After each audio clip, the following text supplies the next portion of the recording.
व्यक्ति के उसके कर्म ही उसकी पहचान होती है। आप सभी को जय श्री कृष्ण, राधे राधे, गोविंद लाल ओढ़ का प्यार भरा नमस्कार। आप देख रहे हैं उदयपुर की बहुत ही खूबसूरत रमणीक पहाड़ियाँ, बनास नदी का तट, शिव किशोर आश्रम। ये आश्रम बहुत ही पुराना और प्राचीनतम आश्रम है। कहते हैं कि यहाँ से निकलने वाली गुफा कई किलोमीटर तक जाती थी और सामने जो गुफा दिखाई दे रही है वो भी बड़ी प्राचीन गुफा है। उस ज़माने में आप देखिए, न तो कोई जेसीबी मशीन थी, न कोई ब्लास्टिंग था, लेकिन उस समय भी गुफा खोदने का बहुत बड़ा तजुर्बा हमारे राजा महाराजाओं का था। हम ये कथाएं पढ़ते हैं जब राम महाभारत में हम पढ़ते हैं किस प्रकार से पांडव माता सहित जो है पूरी गुफा के अंदर से निकल गए थे। मतलब आप देखो, प्राचीन जितनी भी ग्रंथ कथाएं हम देखते हैं किसी न किसी से जुड़ी हुई है। हमारे देश में संस्कृति और परंपरा का समावेश है। हज़ारों आक्रमण हुए, लाखों युद्ध हुए, लेकिन हमारी संस्कृति ने कभी भी दम नहीं तोड़ा। संस्कृति हमेशा जीवित रही, आगे चलती रही। हमारे मेवाड़ की अगर बात करें तो आज के समय देखो कि हमारे 77वें राजा चल रहे हैं। 77 राजाओं ने अपने अपने कार्यकाल में कुछ न कुछ तो किया है।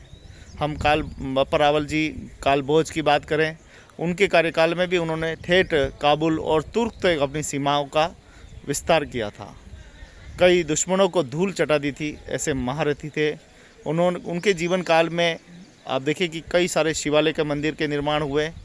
अगर उस काल में देखें तो परावल जी के कार्यकाल में ही रामदेव जी का विवरण भी आता है। उसी समय ईसा मसीह भी अपने धर्म को लेकर प्रचार कर रहे थे। उसी समय जो मुस्लिम धर्म गुरु है वो भी प्रचार कर रहे थे।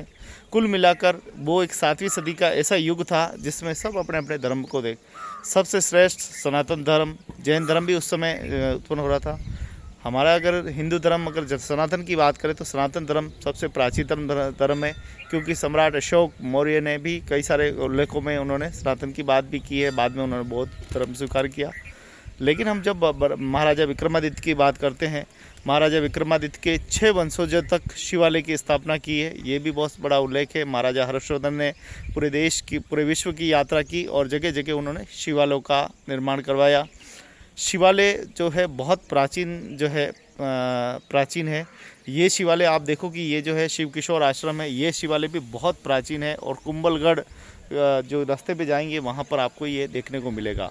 बिल्कुल ये बनास नदी है। बनास नदी का उद्गम, ये नदियों हमारे इन्हीं रमणीक पहाड़ियों से होता है। जैसे रूपनारायण जी से उद्गम होता है तो वो धीरे धीरे राजसमंद तक आता है।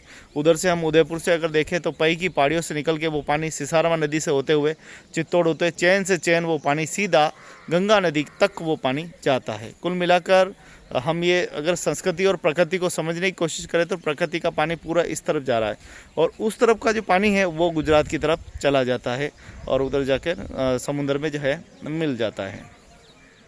हम इस प्रकृति का संवर्धन कैसे करें, इसको कैसे संवारें, हमको सोचना होगा।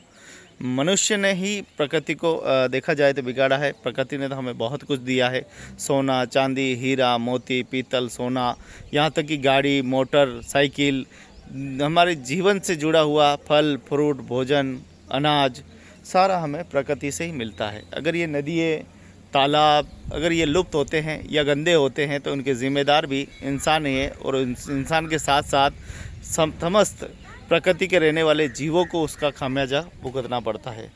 ये न सोचे कि मेरे घर का कूड़ा कचरा मैं नदी में फेंक रहा हूँ या नदी में गंदगी कर रहा हूँ तो जिससे मुझे क्या लेना देना, लेकिन ये आगे चलकर यही प्रकृति का विनाश होता है। प्रकृति दुलित होती है और विनाश का परिणाम हमने देखा। कोविड जैसी महामारी को देखा किस प्रकार से आई। हम सभी को मुंह पे मास्क लगाने पड़ गए, घूमना पड़ गया। इंसान से डर रहा था, बात नहीं कर रहा था। मतलब कुल मिलाकर प्रकृति का संरक्षण और मानव जाति का संरक्षण, संस्कारों का संरक्षण करना हमें बहुत ही ज़रूरी है, बहुत ही आवश्यकता है। समय समय पर जन जागरण करते रहे, ये अपनी नैतिक जिम्मेदारी है। आप भी ज़रूर आवाज़ उठाते रहें और मानवता की मिसाल बने और इस प्रकृति के और समाज के सर्वांगीण विकास के लिए, मानव जाति के विकास के लिए सेवा परमो धर्म को जरूर अपनाएं।